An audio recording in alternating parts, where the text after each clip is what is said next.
A través de un estudio médico, un grupo de especialistas intenta explicar el padecimiento al que fue sometido Jesucristo antes de morir en el madero.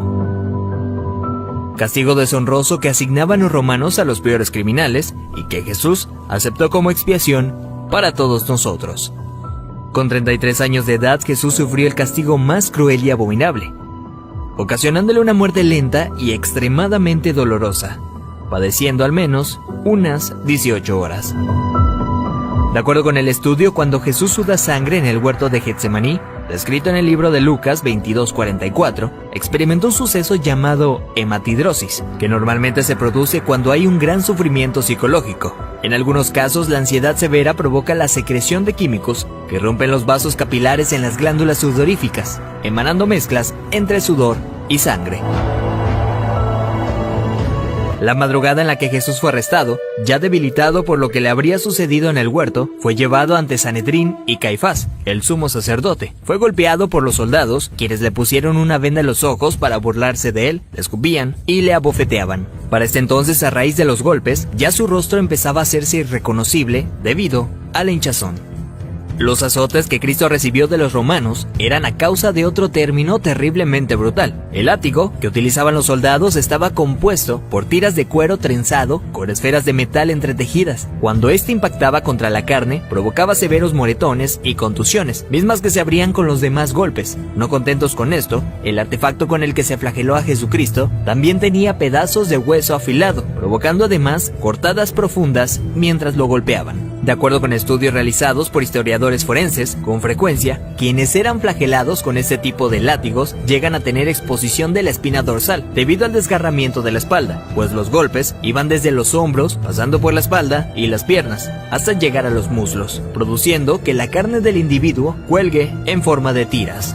Mientras sucedía, en el interior de la persona, en este caso Jesucristo, se experimenta un dolor tan grande que debió llevarlo a una conmoción hipovolémica, es decir, que la persona a raíz de la gran pérdida de sangre sufre de taquicardia, pues el corazón acelera su ritmo intentando bombear una sangre que ya no existe, lo que a su vez conlleva una baja presión sanguínea, dando paso a la pérdida de la conciencia. Al mismo tiempo, los riñones dejan de producir orina para mantener el volumen restante. Las personas empiezan a sentir una sed intensa, como reacción del cuerpo para intentar reponer la sangre perdida. Para ese entonces Jesús estaba tan débil que caminar debió ser extremadamente difícil. Aún así tuvo que cargar el pesado madero de aproximadamente 75 kilogramos hacia el lugar de su ejecución. Durante el trayecto, nuestro Señor fue humillado, escupido, despreciado por la multitud hasta que se desplomó. Evento que sirvió para que un soldado romano le diera la orden a Simón que llevara el madero un tiempo por él.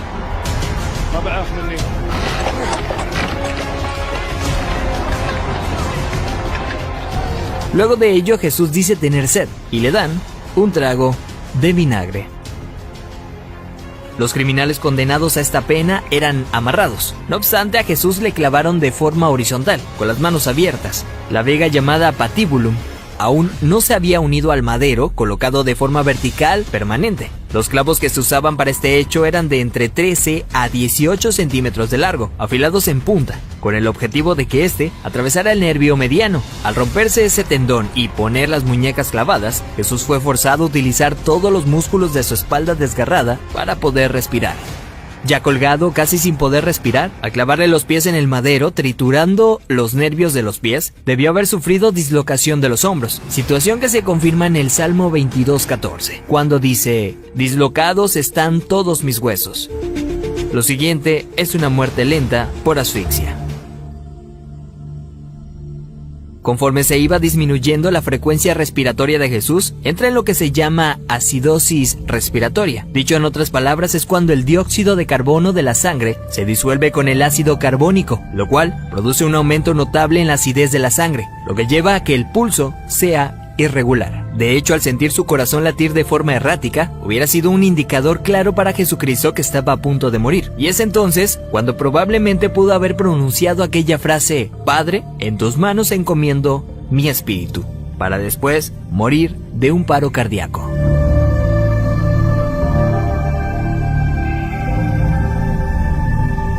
A diferencia de otros crucificados, los huesos de Jesús no fueron quebrados. Esto lo hacían para evitar que las personas que pasaban por esto subieran las piernas hacia arriba y con estas se ayudaran para poder respirar. Así, la muerte era rápida en cuestión de unos minutos. Sin embargo, Jesús no pasó por esto, y se sabe porque en registros romanos, allá 2 años después, soldados describen el hecho, confirmando lo que ya estaba predicho en el Antiguo Testamento acerca del Mesías, donde se menciona que ningún hueso será quebrado. Salmos 34:20. Según dichos registros, un soldado romano clavó en Jesús una lanza en el costado derecho para confirmar su deceso. La lanza penetró el corazón, por tanto cuando sacó la lanza, del orificio salió un fluido claro como el agua, seguido de un gran volumen de sangre, tal como lo describe el apóstol Juan en su Evangelio, testigo presencial de los hechos.